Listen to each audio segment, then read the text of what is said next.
wash, washy, wash, washy, wash, wash your hands.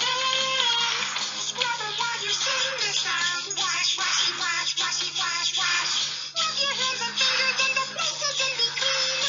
Using soap and water makes your hands so clean. Wash your hands. Make sure you're almost done. 5, 4, 3, 2, 1, now dry. Wash your hands for 20 seconds, just like Elmo. Welcome to Chapter 12, Food Safety and Food Technology.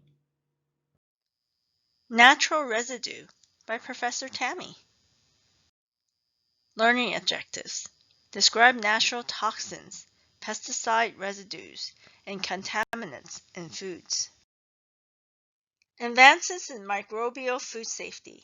Irradiation is the protection for consumers. They use gamma rays from cobalt-60.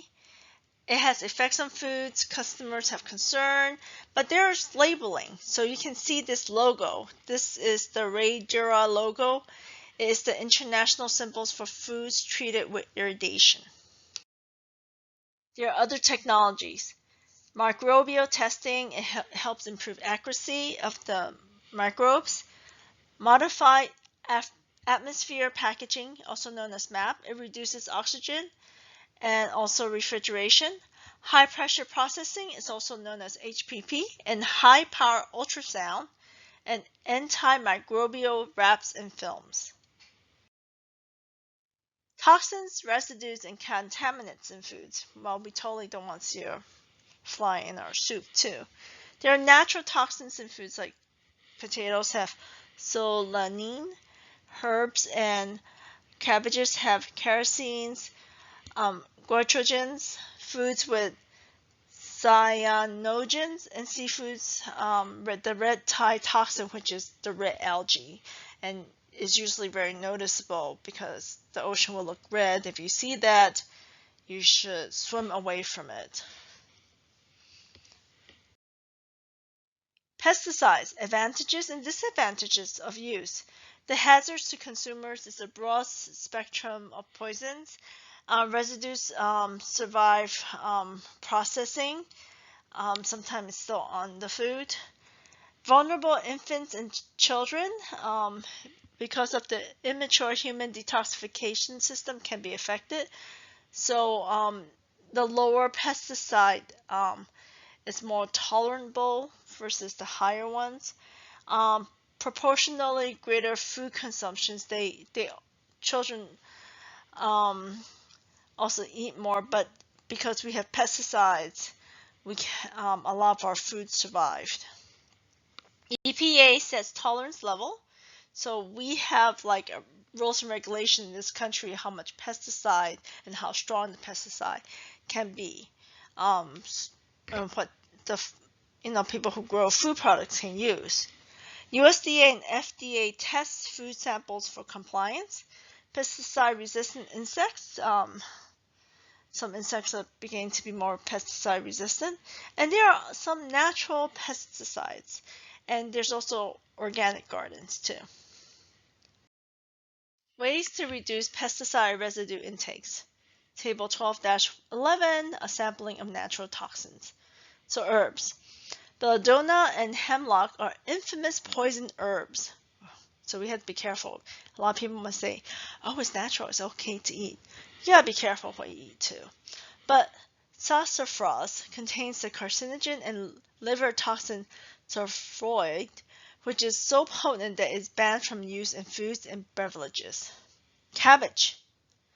Cabbage, turnips, mustard greens, and radishes all contain small quantities of harmful goitrogens and compounds that can enlarge the thyroid gland and aggravate thyroid problems. When people have little to eat but cabbages, goitrogens can become a problem, but cooking deactivates the goitrogens. At least there's hope there. Foods with cyanogens. Cyanogens, precursors to the deadly poison cyanide, are found in bitter varieties of cassava, a root vegetable staple for many people. Most cassava contains just traces of cyanogens. An infamous cyanogen from apricot pits is lead-tri, a fake cancer cure often passed off as vitamin. True. The poison lead-tri kills cancer cells, but only at doses that can kill the person too. That doesn't sound good. Other fruit pits also contain cyanogens, but an occasional swallow seed or two presents no danger. It's when you have more of it. Seafood red tide toxin. At certain times of the year, seafood may become contaminated with the so-called red tide toxin that occurs during algae blooms. So it's like a red algae, that's why it's red color.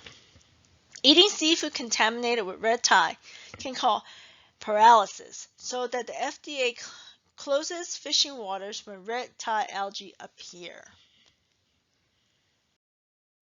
Animal drugs. What are the risks? Antibiotics in livestock, antibiotic-resistant bacteria, growth hormone in meat and milk. Advantages and disadvantages are BST. There's also animals in factory farmers are prone to illnesses. Sometimes they do need the antibiotic. So, but what they get when we eat the animal, it gets passed down to us too. Arsenic in food like poultry, rice, and apple juice, which they found, and a lot of times for rice is in the ground already. I remember about 10 years ago, there were news articles about arsenic in rice, but there are a lot of cultures that eat rice, so they recommend it like either half a cup a day if you have to have rice every day, or have rice 2 or 3 times a week, about a cup worth. See you soon, and remember to read the book.